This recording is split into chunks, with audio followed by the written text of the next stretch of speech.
সাক্ষাৎ পাওয়া যায় দুটি আশ্চর্য কবিতা ও একটি আশ্চর্য গল্পে। কবিতা দুটি হলো আবোল তাবোল ও হযবরল, আর গল্পটি হলো কেশরাম হুঁশিয়ারের ডায়েরি। এদের স্রষ্টা হলেন সুকুমার রায়।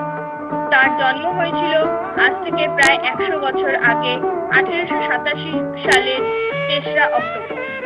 সুকুমার রায়ের পিতা ছিলেন উপেন্দ্র কিশোর। সিটি স্কুল থেকে এন্ট্রান্স পাশ করে সুকুমার রায় প্রেসিডেন্সি কলেজ থেকে পদার্থবিজ্ঞান এবং রসায়নে ডাবল অনার্স নিয়ে বিএসসি পাশ করেন। কলেজে থাকতে সুকুমার রায় একটি সংস্থার প্রতিষ্ঠা করেন, যার নাম দেওয়া হয় ননসেন্স ক্লাব।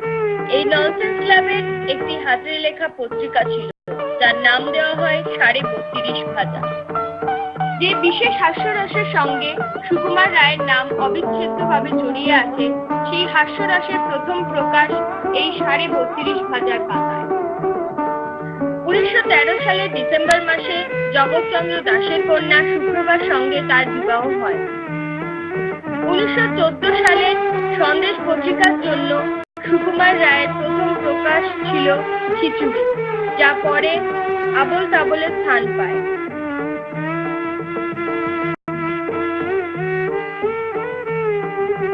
আয়রে ভোলা খেয়াল খোলা স্বপন দোলা নাচিয়ে আয়, আয়রে পাগল আবোল তাবোল মস্ত মাদল বাজিয়ে আয়।